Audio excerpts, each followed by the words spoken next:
muchísimas gracias al señor Candau por haber dado este speech de bienvenida e inaugurar así el CISO Day 2020. Antes de seguir con la agenda, recordaros lo que ya os ha comentado mi compañero Pedro Pablo. El hashtag que estamos utilizando en redes es CISO Day 20. ¿Vale? Animaos a compartir vuestras experiencias, vuestras experiencias por Twitter, ¿vale? Ahora llega el turno del one-to-one, donde Alejandro Estrada, Regional 6 Director Iberia, Italia, North Africa, Atsonatide, entrevistará a Xavier Bertomeu, CISO de SCRM Lidl International Hub. Lo haremos a través de videollamada, ¿vale? Porque no han podido asistir al evento.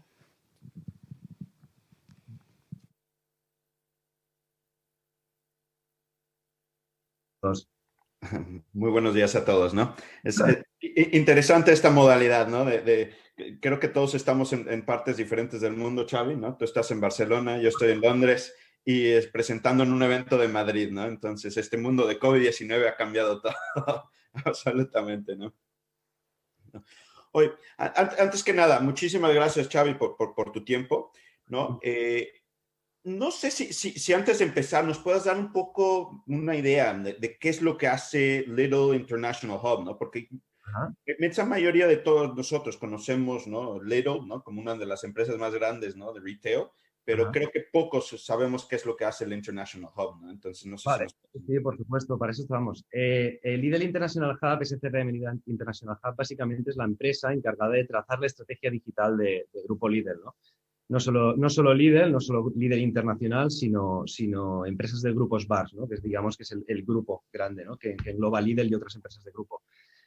Entonces, se nos conoce, somos una empresa aproximadamente de unos 250 trabajadores que está en Barcelona, los headquarters los tenemos aquí en Barcelona, pero que prestamos servicio a todas las entidades de Lidl, ¿no? Del mundo. Estamos hablando de unos 30 países aproximadamente. Se nos conoce principalmente por nuestro producto digital estrella, ¿no? Que es Lidl Plus. Es una aplicación que la tenéis disponible en iOS y en Android y desde aquí lanzo una cuña publicitaria, descargarosla, va muy bien. La idea de esta básicamente es fidelizar clientes, ¿no? Es un loyalty program que se vendió ya hace tiempo a Lidl Internacional. Es DRM Lidl International Hub, que empezó como una startup pequeñita en 2015 y a día de hoy ya forma parte del grupo, ¿no?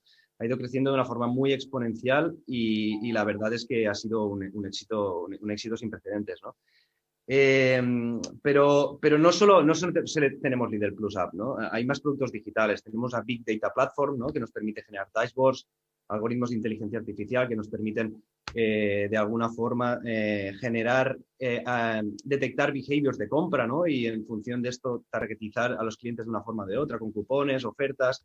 Tenemos también una aplicación de pagos, Lidl Pay, que nos permite ahorrar tiempo en cola, ¿no? Y ahí aportas ese valor de negocio cuando estás en la tienda comprando, ¿no? Single sign-on, plataformas de integración de login register con otras plataformas de grupo.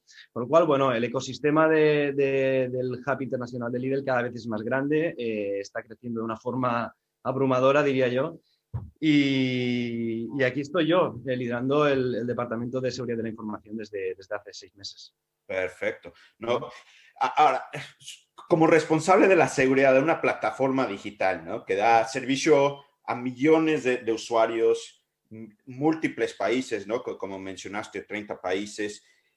¿Qué es lo que te mantiene despierto en la noche? O tú como CISO, ¿cuáles son tus principales prioridades, ¿no? que tienes dentro de la organización? A ver, yo soy una persona bastante hiperactiva, con lo cual duermo poco, ¿vale? Pero lo que hay que tener en cuenta es que al tratarse de productos digitales, es muy importante garantizar la seguridad end-to-end, ¿no? Y eso pasa por tener controlados varios procesos de seguridad. Desde un buen control de acceso, continuidad de negocio, ¿no? Desde concienciación, awareness, ¿no? Buenas prácticas de uso de la tecnología. Al final somos perfiles digitales muy distintos y gestionar eso es complejo en cuanto a la concienciación, ¿no? Vulnerability management, garantizar buena seguridad en la arquitectura que tenemos en el cloud, ¿no? Pero sobre todo, lo que más me quita el sueño, si lo podemos decir así, es la parte de SSDLC, ¿no? El Secure Software Development Lifecycle, ¿no? Que es ese proceso, ¿no? Que nos permite garantizar la seguridad durante el ciclo de vida de desarrollo de software, ¿no? Es ahí yo creo que es donde es el key point, es el key topic yo creo más relevante para una posición de CISO dentro de un entorno digital internacional, sin duda alguna. No. Ok, no, perfecto. Es interesante, ¿no? Porque tu comentario, porque muchas veces lo que yo estoy viendo dentro del mundo de los CISOs, yo hablo con CISOs prácticamente todos los días, ¿no? Y no solo en España, sino que en todo el sur de Europa, Medio Oriente, África, ¿no? Y cuando les comentas sobre Secure Software Development Lifecycle, ¿no? Muchos no le dan la prioridad o la importancia que deberían de tener. Entonces, cuando comentas esto, ¿no? Me parece muy, muy relevante. Y ¿tú qué consejos, ¿no? O sea, la inmensa mayoría de las organizaciones hoy en día están pasando por transformaciones digitales, están moviéndose todas sus plataformas que tenían de forma física hacia formas digitales, ¿no? ¿Cuáles serían las prácticas que tú recomiendas para a los otros CISOs de otras organizaciones de asegurarse de tener un Secure Software Development Lifecycle implantado y funcionando en sus organizaciones?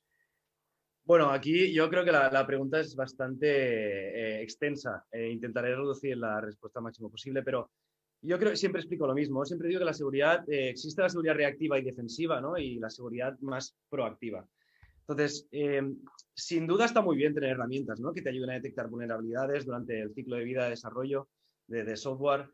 Pero tan importante es tener esas herramientas defensivas, ¿no? Reactivas, que te permiten detectar eso, como explicar a esos desarrolladores, a esa gente que está generando código, a esa gente que está desarrollando ese producto digital, ¿no? Cómo hacerlo bien, ¿no? Porque al final, si cada vez que yo estoy pasando un escaneo de seguridad del código, o un pentest, o un vulnerability scanning, o cualquier tipo de esos servicios, obtengo los mismos resultados, estaré dedicando muchos recursos en hacer follow-up de todas esas vulnerabilidades, ¿no? Entonces, siempre os digo lo mismo, hay que atacar, ¿no? a la raíz del problema. Y la raíz del problema está en esa persona que empieza a picar código al principio. Se le tiene que dar buenas prácticas a esa persona. Hay que generar awareness, concienciación, ¿no?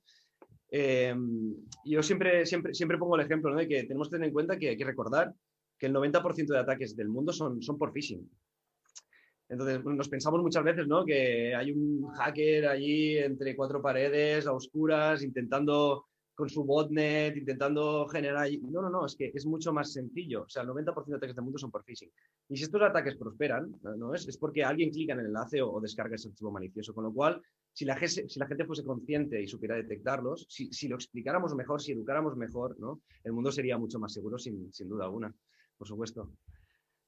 Sí, pero eso es lo difícil, ¿no? O sea, creo que el otro día, ¿no? Que estábamos hablando, muchos ven como la seguridad como un mal necesario, ¿no? Algo que tienen que invertir dinero, pero tratan de no invertirlo, ¿no? Y mencionaste una persona, un ex director del FBI, de la CIA, ¿no? Que siempre decía, bueno, seguridad siempre se le ve como demasiado hasta que un día se vuelve muy poco, ¿no? No es poco, ¿no? ¿Tú cuando estás buscando inversiones o proyectos de inversión nuevos para tu organización, ¿cómo se lo vendes a tu CEO, a tu CFO? ¿Cómo lo presentas, no? Porque este tipo de tecnologías, o por ejemplo, en inversión en la seguridad de código o el desarrollo, es muy cuestionado todavía en España.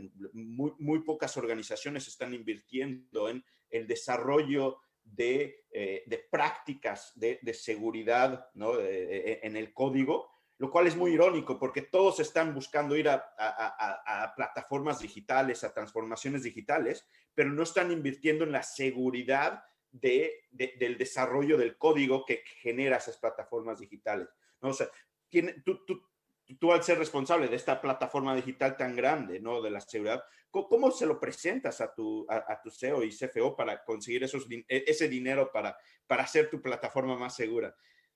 En primer lugar, y a colación de la frase, ¿no? Que has comentado de William Webster, que es el ex-former del FBI, que me gusta mucho, la utilizo mucho en las presentaciones, ¿no? Es que es así, ¿no?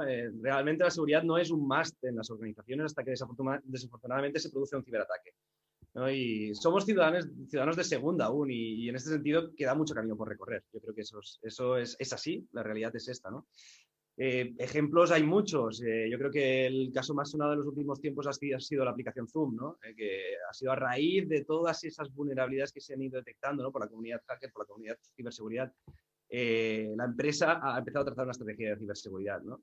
Entonces, hay que recordar que la seguridad no hace que ganes dinero, pero sí que no lo pierdas. Entonces, yo creo que ese punto es muy importante recordarlo y hay que hacer más hincapié en las organizaciones, en las empresas, todos esos responsables de negocio, de dirección, que esto es así, ¿no? Lo que comentabas, ¿no? Yo creo que nos hemos olvidado un poco de la seguridad en las aplicaciones, en el código. Yo cuando estudié telecomunicaciones, a mí me explicaron una cosa que era el modelo OSI, ¿no? Que eran 7 capas. Y las 7 capas son yo tengo desde la capa física hasta la capa aplicación, ¿no? Y cada capa es igual de importante. En cada capa se puede producir ataques de ciberseguridad, ¿no? Pueden haber vulnerabilidades en cada capa. Entonces, parece que vivimos aún en un mundo un poco old school, ¿no? En que priorizamos aún la seguridad de la infraestructura, que si ponme un Web Application Firewall, que si ponme un anti-malware, que si ponme elementos de infraestructura que me protejan la infraestructura, pero se nos ha olvidado esa capa aplicativa y hay que olvidar que es igual de importante, ¿no? Y es la capa más expuesta, que eso también es muy importante remarcar, ¿no? Entonces, ¿cómo se lo explicaría a mi CEO, a mi CFO, etc.? Yo creo que para venderlo es bastante simple. Y al final una persona que está en el negocio, ¿no? Que está tan arriba, que es un C-level y tiene digamos, una responsabilidad de dirección, hay que explicarle las cosas de forma muy, muy simple, ¿vale? Lo mejor, yo siempre lo digo, es poner ejemplos, ¿no? Yo, por ejemplo, en este caso, si queremos justificar la necesidad, ¿no? de integrar algún tool, alguna herramienta para mejorar la seguridad en el código, ¿no? Hay que explicar casos, ciberataques, por ejemplo, ¿no? Yo siempre explico, a mí me gusta mucho explicar ese, que es el de British Airways. Hace 2 años, creo que fue septiembre de 2018, ¿no? Tuvo en una de las librerías de terceros que tenía, ¿no? En Java, estaba programada en Java, inyectaron código, ¿no? Y a través de esa inyección de código lo que consiguieron es sacar millones de datos personales. Eso les generó una multa millonaria de GDPR, ¿no? Entonces, si tú le vas a un CEO y le dices, oye, es que si yo no reviso la seguridad de mi código, si yo no reviso la seguridad de mis librerías, fíjate el impacto económico que vas a tener, y no solo económico, sino también reputacional, ¿no? Entonces, yo creo que hay que ir con ejemplos y con casos prácticos, es lo mejor. Y explicar, evidentemente, los riesgos que genera eso, sin duda. Sí, sí, sí. De hecho, el caso de British Airways, creo que los multaron varios cientos millones de dólares, ¿no? Tú estás en Londres, seguramente te enteraste, sí, sí. Sí, sí, sí. Bueno, obviamente al ser, creo que alguno de mis colegas, su información de tarjeta de crédito también fue robada, ¿no? En esa brecha de seguridad, ¿no? Pero hay otros casos, ¿no? Hay un caso muy famoso en Estados Unidos que fue el de Equifax, Sí. donde hasta ahorita los han penalizado más de $1 billón por perder la información de casi 150 millones de personas, ¿no? Entonces, estos casos son muy interesantes y a lo que se dedica Sonatype, nosotros nos dedicamos más que nada a la parte de seguridad en las aplicaciones, en las dependencias de terceros, o sea, nos enfocamos en la parte de open source. Y lo que yo he visto en España es que la inmensa mayoría de los CISOs piensan que sus aplicaciones son seguras cuando implementan herramientas de análisis de código estático, como SAST, DAST, no sé, o sea, ese tipo de cosas. Cuando la inmensa mayoría de las aplicaciones que sus equipos de desarrollo están generando son compuestas de dependencias de terceros que se descargaron de, no sé, de repositorios centrales como el Maven, como NPM o cosas así, ¿no? Entonces, ¿tú cómo recomiendas o qué procesos implementas para apoyar en el desarrollo de software de forma segura, tomando en cuenta no solo el código que desarrollaron los desarrolladores de tu organización, sino que esas multitudes de librerías que están descargando de repositorios públicos y que no sabes quién los desarrolló al final de cuentas, porque así son los proyectos de open source, ¿no? Sí. Sin duda alguna, sin duda alguna. Yo creo que tanto con Sonatype, lo has explicado muy bien, ¿no? Hay herramientas para hacer eso. Pero lo que comento siempre, ¿no? La moneda tiene 2 caras y yo creo que las fases se tienen que dividir siempre en 2, ¿no? Modo proactivo, modo reactivo. Sin duda alguna hay que proteger el código, tanto el mío como el de otros, ¿no? Entonces, estamos hablando, según lo que comentas, ¿no? Un 90%, ¿no? De muchas veces de esas librerías, ¿no? Están en código. Entonces, yo lo más interesante aquí es, yo creo que utilizar herramientas de Software Composition Analysis, ¿no? Que lo que te permiten es detectar vulnerabilidades en esas dependencias de terceros. Yo creo que es la forma más natural para detectar esas vulnerabilidades, sin duda alguna. Después tenemos en el propio código, podemos pasar herramientas de Static Analysis, ¿no? De SAST, que funcionan muy bien. Pero ya no es lo que comento, ¿no? Siempre es, yo integrar estas herramientas es lo que cuesta, ¿no? Es muy fácil poner una herramienta, es muy fácil integrarla con una pipeline de desarrollo, pero hay que formar a la gente, hay que explicarle qué es eso, ¿no? Y sobre todo generar poco ruido. Y para generar poco ruido lo que tienes que generar es concienciación, explicar el porqué de las cosas, qué es esta herramienta, qué es lo que me está sacando cada sprint. Cada sprint yo estoy lanzando la herramienta y me está sacando un report que yo no sé ni lo que es y estas vulnerabilidades que son, ¿no? Entonces, formar a los equipos es muy importante. Entonces, yo siempre hablo de varios servicios necesarios para garantizar una buena seguridad en el proceso de ciclo, en el ciclo de vida y desarrollo, ¿no? Desde Vulnerability Scanning, Pentesting, SAST, SCA, y creo que serían los 4 servicios, yo creo que básicos y necesarios para garantizar la seguridad, ¿no? Y evidentemente ese proceso, digamos, el equipo de seguridad de la información tiene que estar siempre acompañando a los desarrolladores, siempre al equipo técnico, ayudándoles, explicándoles qué es eso, formándoles, concienciando y haciendo follow-up y gestión de esas vulnerabilidades que no son pocas normalmente. Así es. No, a ver, hay muchos, o sea, hay muchos estudios, ¿no? que dicen, y dependiendo qué estudio analizas, ¿no? Dicen que remediar o resolver una de estas vulnerabilidades, ¿no? en producción cuesta de 25 a 40 veces más, ¿no? O sea, depende de qué estudio veas, te dice más. Que te cuesta resolver vulnerabilidades de tus aplicaciones, ¿no? Cuando llegas al fin de tu ciclo de desarrollo, ¿no?